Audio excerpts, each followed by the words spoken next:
എന്താടാ നീ ഒന്നും മിണ്ടാത്തെ? അത് നീ പറയുന്ന കാര്യങ്ങൾ ഓർക്കുകയായിരുന്നു. അരവിന്ദന്റെ കല്യാണം കഴിഞ്ഞാ നീ ഫ്രീ ആയില്ലേ? അപ്പൊ എന്നെ കാണാൻ ഇങ്ങോട്ട് വരില്ലേ? വരും.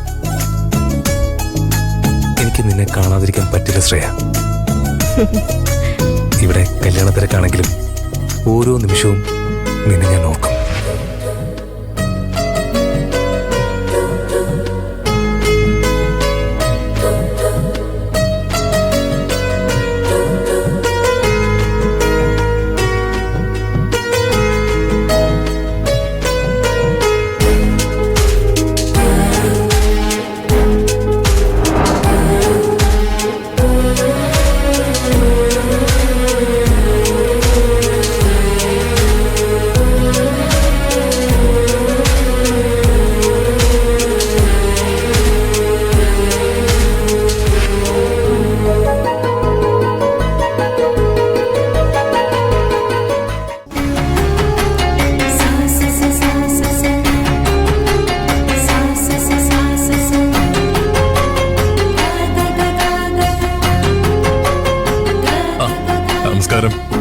പറഞ്ഞ സാധനങ്ങളെല്ലാം ഉണ്ട്.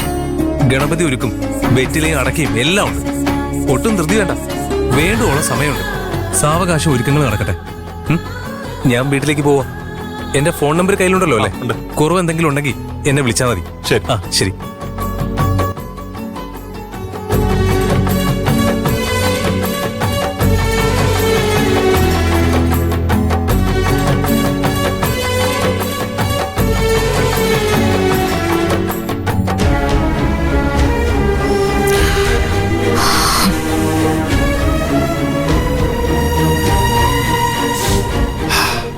അച്ചോ, പൂവേ പൂവേ മുല്ലപ്പൂവേ മണമെത്തിരി കരളിൽ തായോ, മോഹത്തിൻ മകരന്തം ഞാൻ പകരം നൽകാം. ഇന്ന് കല്യാണ ദിവസല്ലേ? ഇന്നലെ ഇട്ട ആ പഴയ മാല മാറ്റിയിട്ടെ ദാ ഈ ഫ്രഷ് മാല ഇട്ട് കൊടുക്ക ചാരുവിന്റെ അമ്മയ്ക്ക്. ആ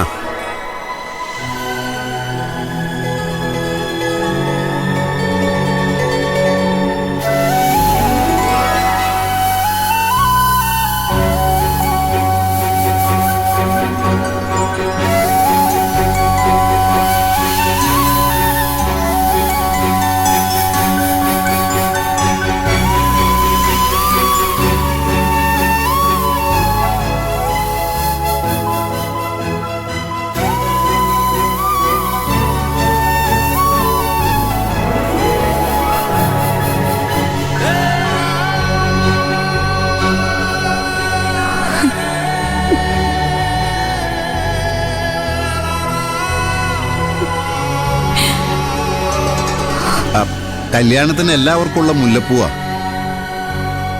ആവശ്യമുള്ളതെടുത്താ ബാക്കി അശ്വതി ഒന്ന് എടുത്തോളൂ.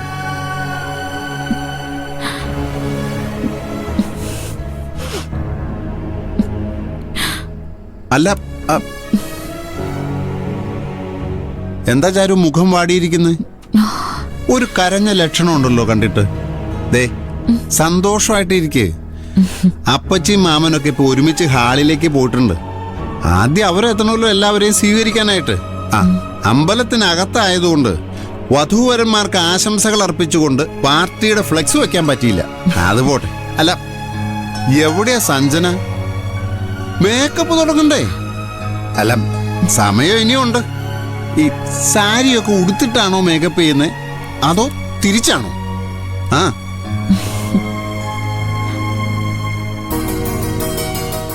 രമേശ് ചേട്ടൻ ഇവിടെ നിൽക്കുകയാണോ? കരയോഗത്തില് പണിക്കര മാമൻ അന്വേഷിക്കുന്നുണ്ട്. ഏറ്റ കാര്യമൊക്കെ മറന്നോ? എന്ത്? കല്യാണത്തിനുള്ള ഹാരം കൊണ്ടുവന്നോ? അതൊക്കെ ആകാശിന്റെ ഡിപ്പാർട്ട്മെന്റാ. എനിക്കിതേ ഈ മുല്ലപ്പൂ ചൂടാനുള്ള ലേഡീസിന്റെ ഡിപ്പാർട്ട്മെന്റാ. ആ പിന്നെ നിങ്ങൾ പെട്ടെന്ന് റെഡിയാവും. ഞാൻ പോയി ബാക്കിയുള്ളതും സെറ്റാക്കിയിട്ട് വരാം. ചേച്ചി എന്തായാലും ഒരുങ്ങാതെ നിൽക്കുന്നേ? ഇന്നലെ അമ്മയോട് ഞാൻ എന്നെ സാരിപ്പിക്കണമെന്ന് പറഞ്ഞായിരുന്നു. അമ്മ അതൊക്കെ മറന്നിട്ട് പോയില്ലേ? ചേച്ചി ഇപ്പോഴും ഇന്നലെ കണ്ട സ്വപ്നം ഓർത്തിരിക്കുകയാണോ? അതൊരു സ്വപ്നമായിരുന്നെന്ന് എനിക്ക് തോന്നിയില്ല കല്ലു. അമ്മ എന്നെ മടിക്കെടുത്തി ഉറക്കിയെന്ന് ഞാൻ പറഞ്ഞില്ലേ? നിനക്കത് പറഞ്ഞാൽ മനസ്സിലാവില്ല. ഇല്ലാത്തവർക്കേ അതിന്റെ സങ്കടം മനസ്സിലാവുള്ളൂ. അമ്മ ഉണ്ടായിട്ടൊന്നും കാര്യമില്ല ചേച്ചി. നല്ല സ്വഭാവവും മക്കളോട് സ്നേഹമൊക്കെ ഉള്ള അമ്മ വേണം. എന്റെ അമ്മയെ പോലെ ഒരു അമ്മയെ ശത്രുക്കൾക്ക് പോലും കൊടുക്കല്ലേ എന്റെ ദൈവമേ. ആ അത് പറഞ്ഞപ്പോഴോർത്ത് ചിറ്റയൊന്ന് കാണണമെന്ന് ഞാൻ പറഞ്ഞിരുന്നു. ഇതുവരെ ഇങ്ങോട്ട് വന്നില്ല. ഇനിയിപ്പോ ആ സഞ്ജന വന്ന് മേക്കപ്പ് തുടങ്ങിയ പിന്നെ സംസാരിക്കാനും പറ്റില്ല. നീ ചെന്ന് ചിറ്റയോടെ ഞാൻ അന്വേഷിക്കുന്നെന്ന് പറ. അത്യാവശ്യ. ചേച്ചി നിന്നിപ്പോ അമ്മയെ കാണുന്നേ? നല്ല കാര്യം നടക്കുന്നതിന് മുമ്പേ നല്ലവരെയാണ് കാണണ്ടേ. അമ്മയെ കണി കണ്ടു കഴിഞ്ഞാ എന്നത്തെ ദിവസേ പോക്ക. നിനക്ക് ഞാൻ പറഞ്ഞൊന്ന് കേൾക്കാൻ പറ്റോ? എനിക്ക് ചിറ്റയൊന്ന് കാണണം. ചിറ്റയെ കണ്ടിട്ടേ ഞാൻ ഒരുങ്ങുന്നുള്ളൂ. ചെല്ലുകല്ലോ. വിളിച്ചോണ്ട് വാകല്ലോ. ചെല്ല്. ശരി.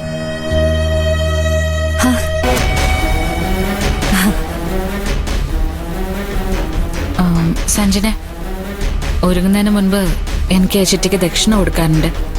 ചിറ്റയുടെ അനുഗ്രഹം വാങ്ങിക്കണം. മേക്കപ്പ് തുടങ്ങിയ പിന്നെ എണീക്കാനും സംസാരിക്കാനൊക്കെ പ്രയാസല്ലേ? ഓക്കെ.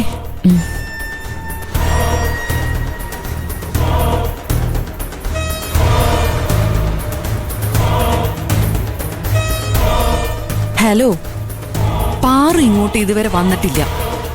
വന്ന ഉടനെ ഞാൻ അങ്ങോട്ട് വിളിക്കാം. ഇപ്പൊ പറ്റില്ല. പെണ്ണിറങ്ങിയതിന് ശേഷം അതിനൊക്കെ സൗകര്യം കിട്ടുള്ളൂ. ഭുവൻജി ആ ലെറ്റർ കോപ്പി ഇതുവരെ എത്തിച്ചിട്ടില്ല. അത് മറന്നു പോരുത്. ഇല്ല, മറക്കത്തില്ല. ആ രുദ്രനാകെ ഇടഞ്ഞു നിൽക്കുക. അയക്ക് ഇതിനിടെ പാറിനെ കൊണ്ടുപോകണം. കൊണ്ടുപോട്ടേന്ന്. അവളല്ലേ ലെറ്റർ ഒളിപ്പിച്ച് വെച്ചിട്ട് ബാഗിൽ ബോംബാന്ന് പറഞ്ഞ് പറ്റിച്ചത്. അവൾക്ക് ഇത് എന്തിന്റെ സൂക്കേടാ? അമ്മ ഇങ്ങ് വന്നേ. കല്ലു, നീ എവിടേക്കാ എന്നെ വലിച്ചു കൊണ്ടുപോകുന്നേ? നീ എന്റെ കയ്യൊന്നു വിട്. വന്നേ. അവൾ എന്തിനാ എന്നെ ഈ സമയത്ത് കാണണമെന്ന് പറഞ്ഞത്? ഇവക്ക് എന്താ മേക്കപ്പ് ഇട്ട് കൊടുക്കാനില്ലേ? ഇങ്ങോട്ട് അല്ല, അവള് വഴക്കിടാനാണോ എന്നെ കാണണം എന്ന് പറയുന്നേ? ആണെങ്കി കണക്കായി പോയി. അമ്മ ചേച്ചി ഒരുപാട് ദ്രോഹിച്ചല്ലേ. ചിലപ്പോ തല്ലാനായിരിക്കും. ആ പിന്നെ ഞൊട്ടും. അതെ, അവള് കല്യാണ പെണ്ണാണെന്ന് ഞാൻ നോക്കത്തില്ല, പറഞ്ഞേക്കാം. അമ്മ ഇങ്ങോട്ട് വന്നേ. ഇങ്ങോട്ട് വരാൻ. നിന്റെ അച്ഛനോട് പറയാതെ ഞാൻ വന്നേക്കുന്നേ. വീട്ടിടി. ചെല്ല്.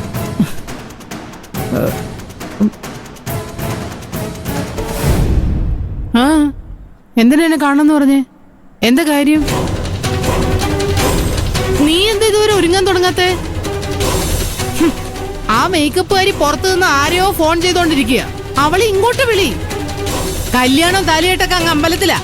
നിന്നെ ഒരുക്കിക്കൊണ്ട് നിന്റെ കയ്യും പിടിച്ച് വേണം നിന്റെ അച്ഛന് മണ്ഡപത്തിലോട്ട് പോകാൻ. നീ ഇവിടെ ഇങ്ങനെ സാമട്ടിലിരുന്നോ? കല്ലു, നീ കുറച്ചൊരു മിഴിലോട്ട് നിന്നേ.